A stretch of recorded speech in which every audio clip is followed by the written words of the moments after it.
911, what is your emergency? Units respond code 3 to a 1050 on the highway. Vehicles are blocking multiple We're en route lanes to the of travel. hospital.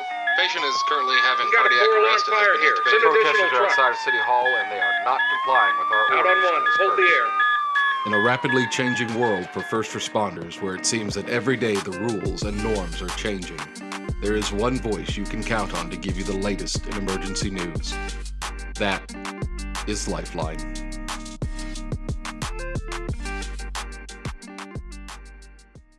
Hello and welcome back to another episode of Lifeline 911 Podcast with your host, Erica. Hello. I'm your co-host, Gary, and today we are joined by a very special guest. Tonisha Davis worked with the Austin Police Department as a call taker from 2021 until 2023. After that, she moved to the state of Colorado to work as a dispatcher with one of the agencies there. We invited Tonisha on to discuss her move and how that went for her and some of the transferable skills that she had. Tonisha, thank you for joining us. Thank you. I'm glad to be here. Well, glad to have you. And this has been a long time coming. It was a scheduling challenge because Oh, yeah. that's and everybody knows this from, listening that we're all telecommunicators. We all work shift work, and so it's literally everybody's on shift or off shift and varying days off and different hours, and it is a challenge, even with people in our own time zone. And now you are in a different time zone, so add that to the mix, and it gets even more interesting. Oh, yeah. So it has been a ride. And you know what? I realized that I didn't prepare Gary, because when you were here with us, you were just Tonisha Davis, but I think you've added Fox to your last name now, right? Oh, Yes. my apologies. Okay. Oh, no, you're fine. No. That was my bad, because I saw it on her thing, but it just never did register to me to let you know that was something new. So, well, you were married before you left, so I was just lazy going up to that DMV. okay, to get all the things changed. Oh, yes. So I was like, well, That it's time to switch to Colorado ID and everything. So I might as well just do it now because I won't come back. nice. Just knock it out. And anybody who's had to change their name legally knows that is a ride, and you have no idea how many places your name is attached to that you don't even think about it until it's time to change it. Oh, yes. It's a lot. It is just amazing. So, okay, I'm just going to jump right in. I am aware because I was here with you when this journey began, but for those who don't know, what made you switch? You were here, Austin Police Department, and now you're Denver 911. Tell us about that. So I was definitely ready for a change. Life was, as I like to say, lifing. And I grew up in Anchorage, Alaska. So Colorado was my happy medium. It is Nice. It was a good mix in between back home and Texas, where it's not always so hot and it don't get so cold. So, and Nice. it was a nice competition race to be able to switch to. So it worked out. Uh-huh. Okay. And so I guess my question would be, I know you the geography and the climate is familiar to you, the mountains in Alaska and mountains in Colorado, but you had to switch skill sets to make this change. Yes, I definitely have to challenge myself and stop being complacent. I felt like even though I was at Austin a little under 3 years, I was good at my job. I was good at my job. I would pick up crazy overtime. And so it kind of was like, oh, I can kind of do this in my sleep. Now, granted, of course, you have to be awake. It's people's safety, but it was very complacent. So it took me out of my comfort zone and be able to grow my skills and do something for the other side, even though a lot of times I still catch myself thinking like a call taker, like, oh, this is not the right nature code. So having to step back, like, okay, now I don't choose the nature codes. I don't choose how fast it gets entered. I just have to give my officers Well, we have, so it was a different, and learning geography here, definitely a lot different. Oh yeah. That was a I'm lot. curious. Do they still have the song? Yes, they do. The song. Oh my Yeah. God. There, Gary, there's a song that you have to learn it whenever you live there, but for us transplants, it's even more difficult because let me see if I can remember this now. If I'm remembering right, it starts at about 6th Street and it goes north. All of the streets that are literally they're east and west, but as you travel north, they're all numbers. And Yes. then it's starting from I-25 to our I-35. West is a whole other. There's a I don't know how to describe it. There's a pattern or a theme to the way Denver names Mhm. all of its streets.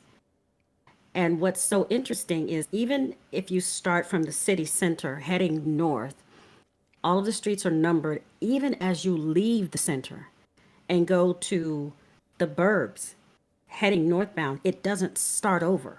Hmm. Like for Austin, if you leave Austin, you go to Round Rock or Georgetown or whatever, right? They may have their own 5th or 6th Street, but there's no rhyme or reason to the way that the city is set up. Denver is different. Literally, as you head northbound, it is always going to be 1, 2, 3, 4, 5, 6, all the way up to like 180 something. Mm-hmm. Yep. It's nuts, Yeah. which Yep. makes it easy. It makes it easier if you're traveling north and you're trying to learn that geography.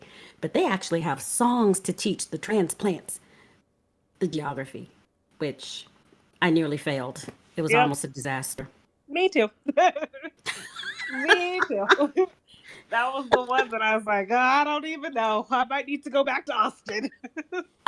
Oh my God, it's the same thing. But so for people who are listening, Austin has a little bit of a weird thing, kind of like that, because we have at least one major thoroughfare that has what does it have? Like 9 names? Yes. And Yeah. then from some words, so it'll change from like Ben White to something else. Yes. It's still a lot easier than Denver. Yeah, It's to Denver's confuse the Denver's a out of ride. towners. What was that, Gary? I'm sorry. It's to confuse the out of towners. Is that what? Well, Yeah. if that's the case, then they succeeded. Yes. They But yeah, absolutely do. like I still use my GPS, and I've been here about a year and a half now. Yeah, definitely. but it's interesting because a lot of the towns in like the western United States have that sort of like a grid pattern. So you've got like 100 north, 200 north, 300 north, 100 east, 200 east, 300 east. So Yeah. like you really can't get lost. Whereas like in Austin, like our downtown streets are named after the rivers in Texas. So you got like Brazos and like Guadalupe. Yep. So if you don't know the geography of the rivers in Texas, like you're like, I don't know which one's coming up next. So, it does help out a That's little bit. true. It's more of a coordinate system. That is, you know what? I completely forgot about that, Gary. You're right. Brazos, Trinity, Natchez, San yeah. Jacinto. All wow, that is so true, and that's really embarrassing because I've lived here most of my life. Yeah. Okay, Probably shouldn't have admitted that on a recorded line, but that's okay. you're probably right. So I'll, y'all didn't really hear that. I'll bleep this whole thing out. So yeah, and then of course it'll pick back up at something, and they're gonna be like, "What happened?" Kind of reminds you of what on YouTube when the person's head shifts completely, and you're like, What happened?" They were facing this way, and now they're facing another. Okay, we've gotten off on a thing. Let's get back to what we were talking about. So you made the life was lifing, and you made the decision. You didn't just move, you though. Yep, it was me, my wife, and 3 of our babies. And so Okay. I knew that I had to just that if I wanted to move, I wanted to start before my oldest started high school. I didn't want to Okay. move her in the middle of high school. Um, and then a lot of people that she knew and was around, a lot of stuff started happening, and I was like, okay, nope, I need to get her in a different environment because it's very hard to control your kids' friends. True. especially when you work shift work. There Yes. has to be, a line of trust. And so when things started hitting very close to home and loss for young age babies, what I consider babies, Hmm. 15, 16 years old, it was time to get her into a new environment. So we all picked up and we all moved and they started school here. When I first initially moved, my youngest stayed in Austin with her dad, Hmm. which was difficult because I gave them both a choice, a decision. Like I felt like they were old enough where they can make that decision, and they had two great parents, so I knew that no matter what they decided, they would be okay. So my Nice. youngest stayed originally for a school year. Now she's down here with me. And my oldest came and started high school and jumped right in and got a majorette, and she's in Palms in Hey. school. So she is doing good. Matter of fact, they have a majorette competition on Saturday. So Oh my gearing up for God, that. that's gonna take me back. Because in Louisiana you have majorette schools, and if anybody has ever watched that, what is it? Lifetime is the Bring it. channel, and it was Mm-hmm. called Bring It. Yeah. Yes, that is a real thing. Where the girls dance, and it's people don't think it's athletics, but it actually is. Oh It's yeah. unreal. Go ahead and look that up when people. That's no joke. And Gary's like, what is happening right now? But I'm gonna bring it back around though. Okay, okay. So. So Gary and I, when we first started this podcast, a few episodes, we would talk about support systems and what it is like to have family members who do this work, right? The shift work and how it affects your life in general. So just listening to what you're describing kind of brings that home for me anyway.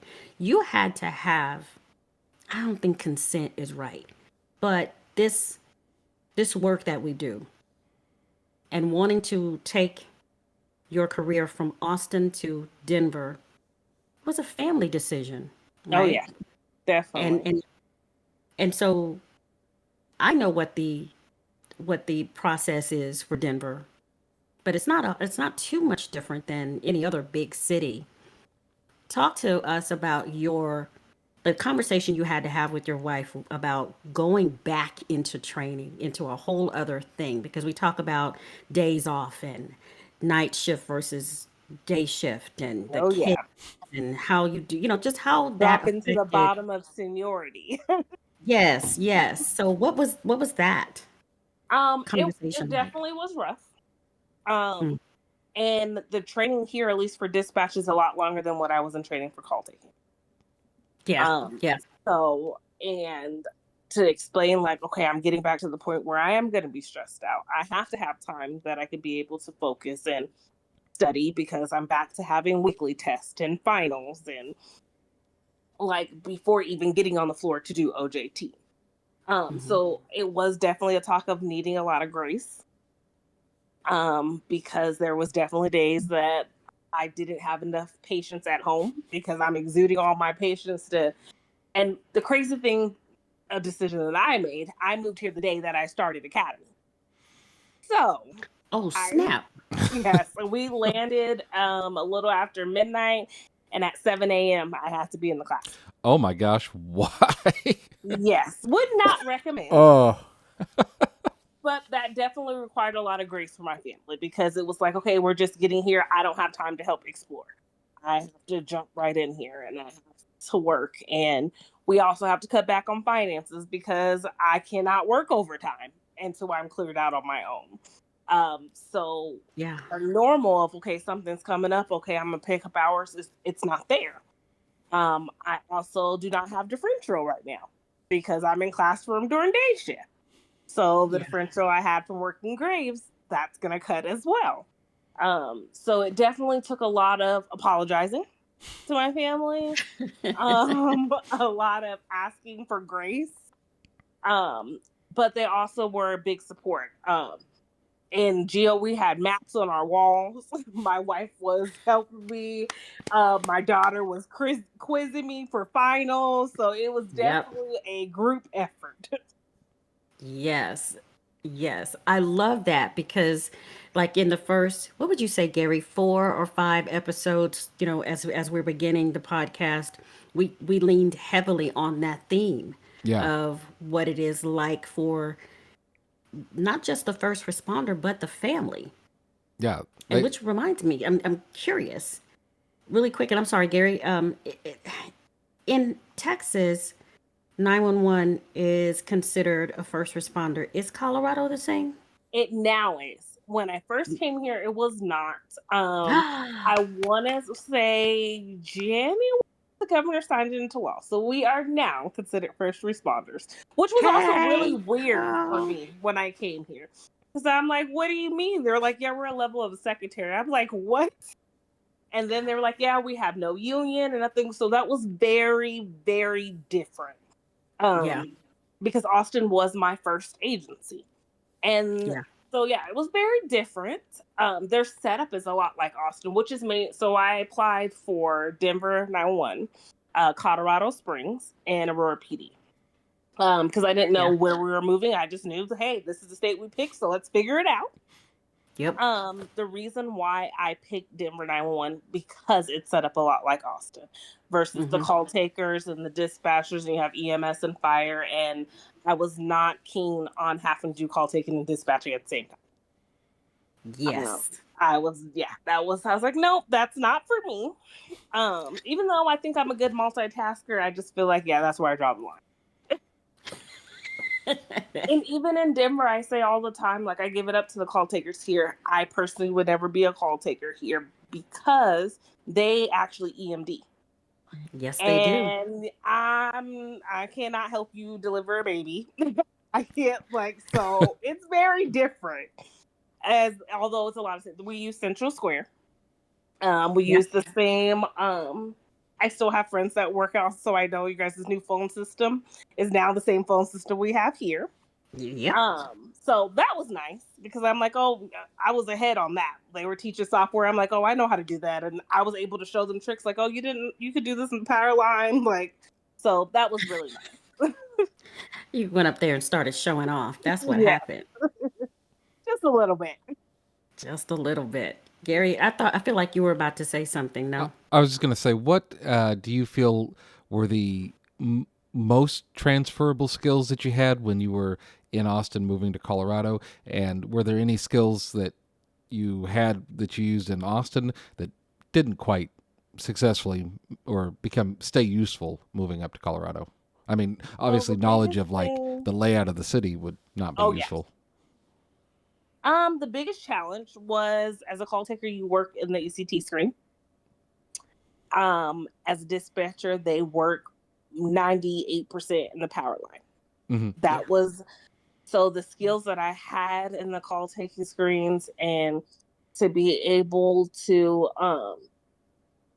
get the call in and all that, it wasn't really useful in dispatch. I didn't need it, so that have to learn how to work in the power line, all the shortcuts versus it's not just abbreviations. You have to know what shortcut is an accident or so that was something I had to learn. But a skill from being a call taker and having to have your call in queue by a certain time, I type extremely fast.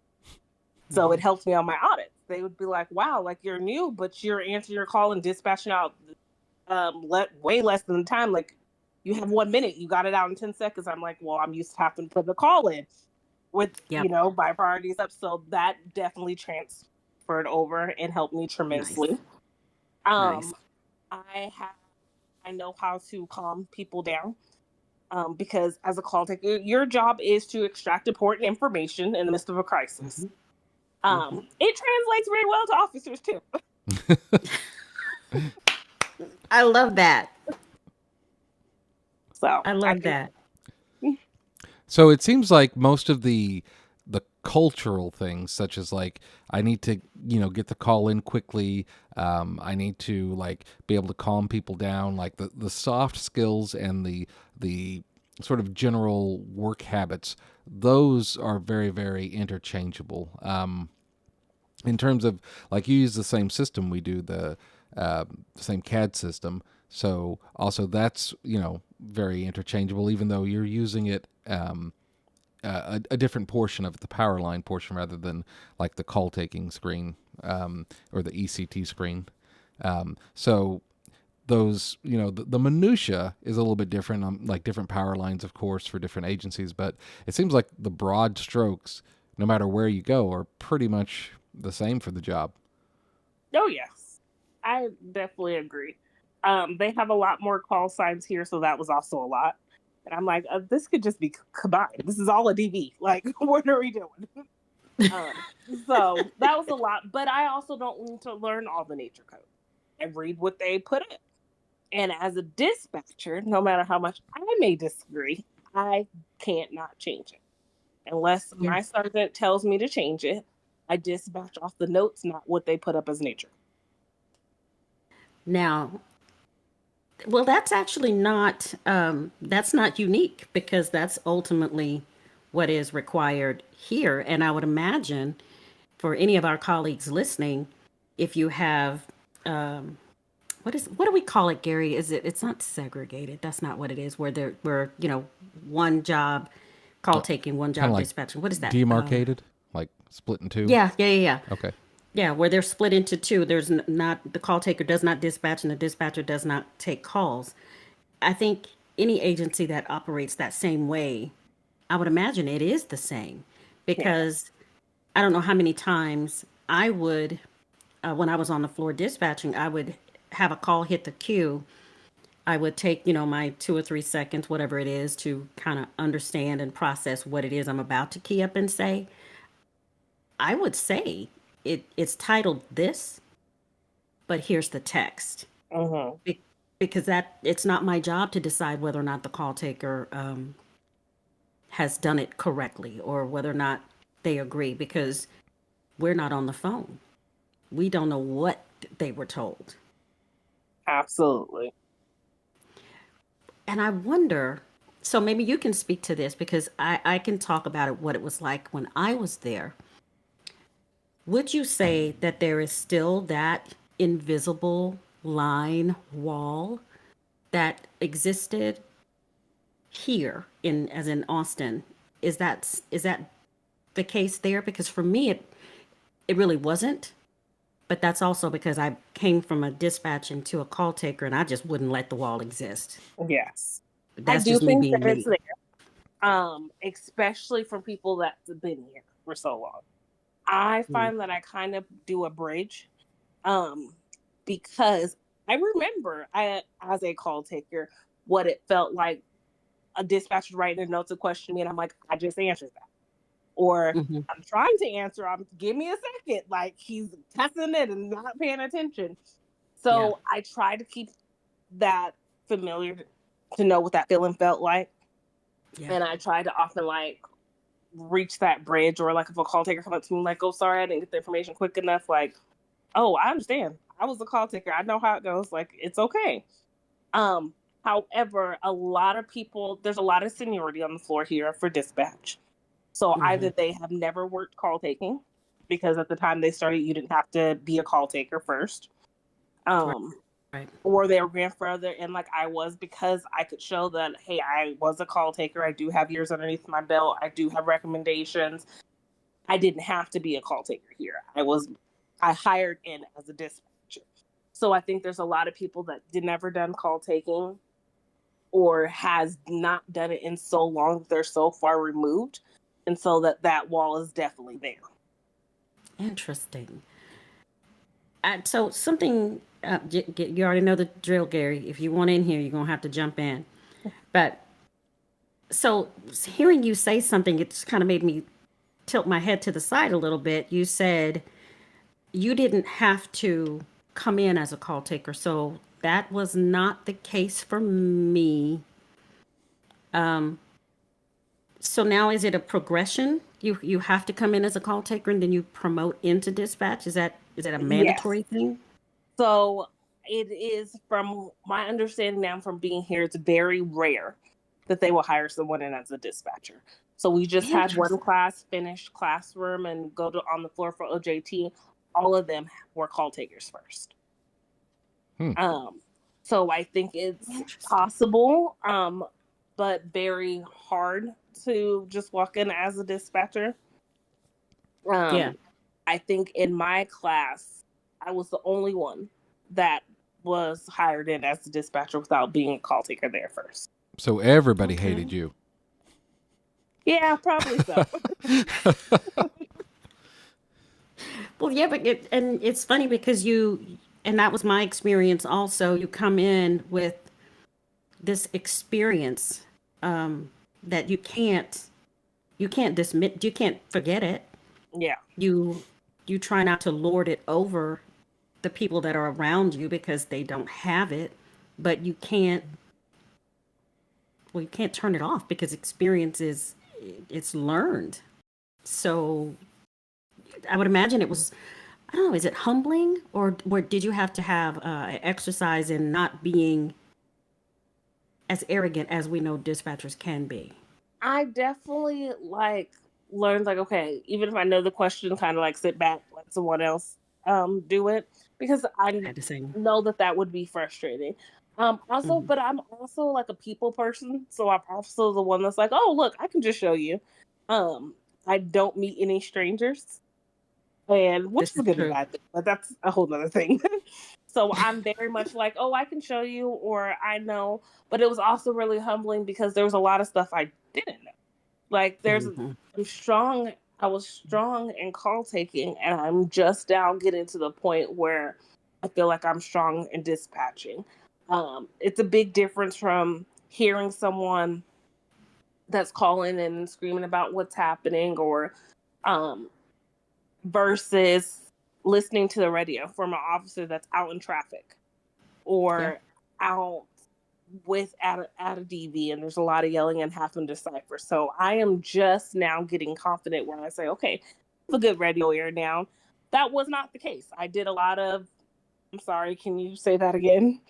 Yeah. Um, Everybody does so when they start. that was definitely humbling. I had one trainer that was nope, you need to replay the radio. And then in my phase 2, I had a trainer that was do you know how much faster it is just to ask? Sir, can you please repeat that? Mhm. You'll get it a lot quicker than trying to replay the radio. And then while you're doing that, you're getting more traffic. At least if you ask, you're stopping traffic. And I'm Yes, yes, yes, oh, yes. okay. If you could see me right now, I'm doing all the things. I'm basically clapping my hands and because I feel so vindicated right now because when I'm training or when I was training, I did not allow that replay at all. And I think most of us don't, but yeah, I'm It loving is that. definitely a lot quicker. It's definitely a lot quicker just to ask. Yeah, and it trains you So let me to it trains you go to ahead. not. We had an episode on using crutches, so it trains you to not use that, which is so much slower. I mean, only in like an emergency would you use that. Like the guy's not responding now, so what did he say? Yes, Yeah. exactly. So do you use it now? I'm truly just curious, or is it just No, now I won't use it. The most I'll use is there's a power line key, RWID, where I can put in the batch that keyed up on the radio and it will tell me what call sign it was. For okay? the most part, I'm fairly good, and I have kind of found a method to not make them mad. So I'll say, okay, for example, 213 Baker, I have you on a traffic stop. I caught Federal, but what was your cross street? And so Yeah. then he's okay, she's listening to me. Um, versus, I'm sorry, could you repeat that? Then it's well, lady, I could have said that there's a shooting and you just don't know. So I kind of found that method to be I am listening to you. I just didn't Hmm. catch this part. Yeah. Which is funny because I think that's almost a universal thing in training for radio or dispatch because most seasoned dispatchers or some that are not in training, there comes a moment when you realize, oh wait, this is not about my perception of their perception of me. And in order for me to be able to do what it is that they need, I'm going to have to remove that worry and Yes. just ask, what is it? And they respect it more. And not only that, it's safer for you to say, I didn't get this part. I got everything but. It's Yes. safer than making them repeat the entire sentence. What I like to tell my trainees is, so let me get this straight. For your comfort, you're going to make them uncomfortable and cause them to repeat, even though you heard most of it, right? Yeah. That is a challenge though when you are brand new. And I think it's especially hard for the adult learner because especially if you come from being halfway decent at the job you did before now. Mm-hmm. So now you have the pride factor, you've got your learning, you've got retention, you've got the stress of having moved. And for you, it was all or nothing. This Oh, yeah. had to work. Absolutely.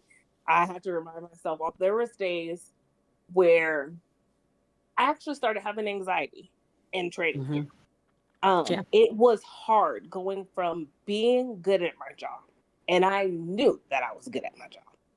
Could no one tell me any different? I knew that I was good. I knew that if a sergeant came and sat with me, that I could teach them how to do it. I knew that I could get more calls in around a lot of my peers. That's not cockiness. It's just, it was the truth. It is So what it it was is. Yeah. very hard to come here and not feel that way. It was Hmm. very hard to come here and be like, I don't know what I'm doing, and doubting Yeah. that I don't know if I can do this, but I don't have a choice because now I have moved my whole family here, and my baby done started Yeah. school. I can't just pull her out of school. Like, I have to make it work, and we don't have any family here. The first time we've ever Yeah. been here was the day that, well, the first time I ever been here was when I came down for my observation report and my interview. I had never been to Colorado before. And I literally stepped out on faith. Yeah. I prayed about it, and I told myself, if I got the job, I told God, if you want me to have the job, make sure that I have it. Um, and I got to the point where, like, okay, maybe I didn't because I didn't hear anything. And I'm like, okay, well, it's fine. Like, I buckled down and I got the call, and I was like, okay, I got to do it. It's all or nothing, literally. We have no family here, it is just us. So, not having a job results to not having a place over your head, and I don't have family moving to, so I had to make it work. Yeah. And thank God I have, and things are good now. So Whew. It's a little like Just whew. Cortez when he came to the New World and burned his ships, and he was like, "Okay, guys, we gotta succeed here." Yeah. We got to make this exactly. work. So I'm wondering then, will you, I guess let me back up. I know that you have to come in as a call taker and then you graduate into dispatch. You didn't have to do that because you ultimately kind of almost you referenced out of having to do it that way, right? Because you'd already spent the time here. Is it do you cross train? Do you go back and forth between the two or are you able So to because you do have the skill set? I would have to go through call taking academy here in order to cross. Originally, when I came in, I was like, "Oh, I'm doing it. Like, I'm gonna do cross trains." I'm definitely an overtime gal, so I'm like, I can do overtime on both sides. Yes, I'm gonna cross train. Yeah. However, I have not. One, they haven't offered a cross train class, but there's enough overtime on dispatcher site where I'm like, I'm not gonna do it. And also, the EMD part is just a lot for me. I'm like, if they need EMS, why can't we just transfer to EMS? It's very different here. Um, Yeah. and that is a type of liability personally that I do not want. Especially um, with Denver 911, you are not backed by a union. So Yeah. God forbid you get sued, you are getting sued. Um, and you don't have that force behind you.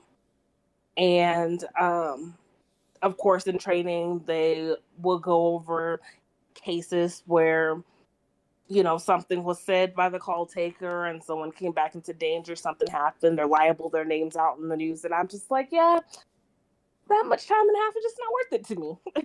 So I Yeah. personally just rather not. Um, I am very grateful that I got my call taking experience in Austin. Yeah. Cause yeah, I'm like, that's just too much for me personally. So I do not cross train. I just do dispatch. Wow. So Okay. let me ask what kind of cultural differences like between the center that you worked at in Austin and the one you worked at in Denver, because Texas and Colorado are very different states. So, but Denver and Austin are both large kind of metropolitan areas. So, do you like find that, I don't know, people like eat each other's foods out of the refrigerators there like they do other places, or do you guys have potlucks, or like what are some I of the differences? felt like in Austin was more of a family. Okay. And that's what I was. I had a family out. I mean, like my wife likes to say, I live there and I visit home. But I felt Oh, like that's it was awesome. more of a family. I don't know if it's that Southern hospitality, but it was definitely more of a family. Um, whether occasion or holiday coming up and we're doing potlucks together, or I have went through crazy personal things while there and had people that I knew that I could turn to, Hmm. that I knew that I could have a conversation with, that I knew that I could pray with. Like, it's not like that here. I feel like it's very I don't know. I just feel like it's very much of individuality. And yeah, there's some clicking up, but it's not like, okay, we're a family. Hmm. Even with the divide of dispatcher and call takers, there was still like a family among us, or at least in the call taking side, there was a family. Like, I don't feel that here. It's not the same. Yeah. Plus And when that's one thing that I miss. yeah, plus when you have a potluck there, you don't really know like if they know what a potluck is. I mean, that could Yes. mean something different in Colorado, Mile High City. It's definitely not the same energy. There's something about the southern states. It's It is different. the truth. It is true. I remember when I went there, had I had a supervisor ask me one time. She's like, "Are you in the military?" And I was like, "No, ma'am." She goes, "Why are you saying ma'am?" I said, "Because, because that's what you say. Yes, It's I get that. respect. I don't know what you want me to say." She's like, "Stop Yes. ma'aming me." And I said, "Yes, ma'am." It was a thing. And finally, I had no choice. Her name was Natalie. I don't know if Natalie's still there. I finally had to tell Natalie, "Look, well, you're gonna have to meet me in the middle somewhere. You're either gonna be ma'am or you're gonna be Miss Natalie, but it's gonna be one of the two. Yes. What?" Yep, that Yeah. happens to me too. It happens to my kids too. Like in majorette, like I was raised yes ma'am, no ma'am, yes sir, no sir. So I Hmm. have passed that to my kids. Hmm. To the day, my mom still don't play that. I'm grown, pay my own bills. She lives all the way in Alaska, but when she calls me, it's still yes ma'am and no. Yep. I get that a lot here. Like I'm not old, and I'm like that doesn't mean you're old. It's a sign of respect. Oh my God. Even What with is that? officers, they'll tell me like, you don't have to say yes, ma'am, or yes, sir. You don't have to say thank you. Just stamp the time. And I'm like, no, they're human too. And you get more Ah, bees with honey. Like it does not take nothing to say I yes, sir, just, or thank you. you don't know It's what this different here. means to me. You don't know what this means to me. I had people who was like, your manners. I'm like, this is not special. Hmm. Matter of fact, I feel like a transplant. I'm trying to understand. It's very strange. It's a strange thing. Yeah. Yeah. The differences are, I mean, there are more things that are similar. The profession is still that. You're still first responders. You're still serving the public. You're still the challenges of, different shifts and time away from family and the responsibilities. That stuff I think is universal, but there are some differences, especially when you start cultural, like the culture of the center. It was. I feel like it was a little bit of that when I was there. It was well. Let me back up. I feel like it was more of a family, but I think that had to do with just me, Yeah. because I simply would not allow it to be anything else, And I and I think the center, spoke you were both at languages. Josephine's, right? When you were here? Yes, I yes. think that also makes a big difference. Because they have started implementing now every month. We have to spend a couple days over at Josephine's. They want us to be prepared if the system shuts down. How fast can we move, get to one center to another, and all that good stuff that I'm not So, excited So Gary, basically, think the buck. Okay, I was thinking some chick's house named Josephine. I was like, okay, yeah, I don't know. So it was, if I remember right, it was 950 Josephine, Yep. and that was the address of the old center. That I think it was probably, it might have been the original. Think the main for us, fourth floor at the main. So 950 Josephine, it was the primary center, and there was yet another backup center to that one. So when the 2008 Democratic National Convention came to town, when a young man named Mr. Barack Obama took the nomination, we our primary was Josephine, but we worked out of the backup center in even further downtown Denver. So that's really what she means is like once a month we go to the Buck and we make sure that all the equipment is still working, and we send one person over there to see how fast you can get there in case, all Hey, breaks. Yeah, you know what I'm trying to say. Until it goes sideways. Yeah. But I think in the smaller center, it's there was not so much acreage or square footage to separate people. Yes. So we were really kind of all basically on top of each other. Yes. I do not know how it was done. And those screens are so tiny. Yeah. So I complain every month. So like this month, next week, this week, Wednesday through from 0600 hours Wednesday to 0600 Friday. If you have a shift, you have to be at Josephine's. Yeah. And I was so upset because I would have missed it. My days off are Tuesday through Thursday, and I don't go into Friday until 1800. So I was like, cool, I don't have to go. But because of my baby's competition, I did a trade, so I now work on Thursday. So I'm like, one, it's further away from me too. The center, I can make it from home to work in 15 minutes. And especially Erica, because she was my direct supervisor, knows that I have a problem. It's gotten a lot better, but I have a problem with being on time. God is working on me. So being able to get up and I can be there in 15 minutes is a lot better than having to be there about 30 to 45 minutes away from the house. So I'm not Wow. a fan. Oh, wow. And we are So, sitting on top of each other. Like it is yeah, like there is no, so I can definitely see it, Josephine, how you kind of naturally would just kind of be a family because you're all right there. The call takers are right there. Everybody is right there. yeah, Where we're our main center now, it is so spread out. And in literally sections. yeah. So you probably won't even see a call taker unless you happen to be in the break room or passing each other, and their breaks are totally different than dispatchers. We don't get a Sure. lunch, and we get a 20-minute break every 2 hours and 20 minutes. And so Yeah. that is it's no 30-minute lunch, or if you work 12-hour shift, 45-minute lunch, which I missed because those were my nap times. But ours, every 2 hours and 20 minutes, you get a 20-minute break. And on days that we happen to have 10 people, we'll run double breaks, and I'll get a 20-minute break every hour and 10 minutes. Wow. Well, I just have one more question. Does the center do you guys work 8s, 10s, 12s? Like, how the shifts work there? So on the dispatch side, you can work 8 or 12s.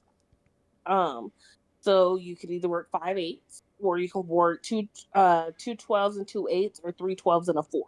So right now I'm on 3 12s and a 4. Ironically, the last shift I was on when I left Austin. So which is nice. But no 10s on dispatch side. The call taker side, I believe they have 8 10s and 12s.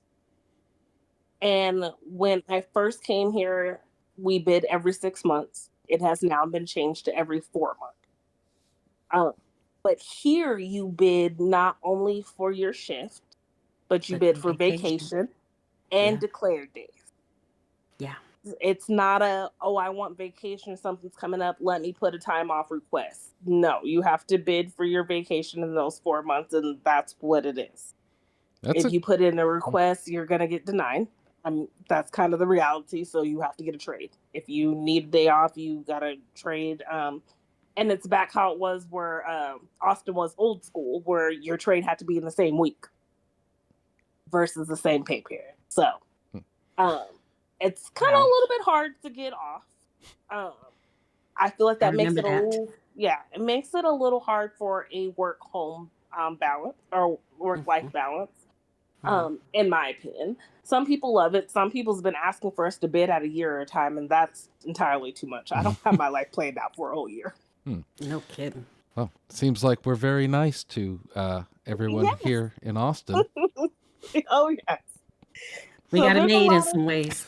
Yeah, there's a lot of things that I'm like, because I'm asked a lot, and it's me and Haley, she's from Austin too.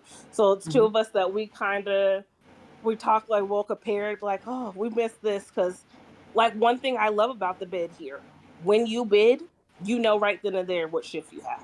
So we have she'll send out a list and you'll have appointment time and 10-minute increments. You have to call on your appointment time to bid, and she'll tell you this is what shifts left, and you pick from those shifts. If you miss your appointment time, too bad, too sad. Whatever you jump in, you still only get what's up, and it is based off seniority. Well, so right now I'm on 3 12s and a 4. However, from January to April, I'll be on 2 12s and 2 8s. Well, seems like there's a lot of similarities in the job and culture, but there's also a lot of kind of really subtle differences there as well too. It's kind of interesting, and it's cool how many of the skills and concepts kind of transfer over from one center to another when moving, so even across states which have completely different laws. Yeah, it's so true. One thing I always note here, Denver's more customer servicey. And it drives me nuts. It drives me nuts. I'm like, this is not a 911 emergency. And the call takers are like, we can't tell them that. I'm like, so no matter what, you have to put up a call. And they're like, yeah, that's how they get audited here. That drives me nuts. Because I feel like it's a waste of resources. They're tying up the phone line, so Denver is pretty big, like Austin is. They're short staffed as well, but it always cracks me up when I hear the call taker complain about them holding 10 calls. And I'm like, oh, holding 10 calls is nothing. Yeah. Well. Yeah, you get to tell them about the nightmares. I'm kicking my table here. Yeah, the nightmares. But I've been loving this, and I know it seems abrupt, but Gary has to be up at what time you got to get up, Gary? Oh, about 4:30 a.m. It's not too shabby. But Tonisha, thank you. He's on day shift. Bless his heart. Right. Well, Tonisha, thank you so much for joining us and sharing your observations about what you've learned from moving to different agencies and letting our listeners know that as well. We really appreciate you taking the time to do that. Absolutely. I really appreciate you guys having me, and I miss you guys. It was really great to talk and see you guys. Yes. Yes. I will hit you up after we get off of here. Okay. Sounds good. Thanks, y'all. And we appreciate all of you joining us for this episode. And if you have any questions or comments, you can always email us at lifeline911podcast@gmail.com. From all of us at Lifeline 911, I'm Gary. I'm Erica. And we will see you next week. Thank you for watching our production of Lifeline 911 Podcast. If you have any questions about the topics we discussed today, or if there's something specific you'd like us to cover in a future episode, send us your questions at lifeline911podcast@gmail.com. Stay safe out there. Until next time, this is Lifeline 911 signing off.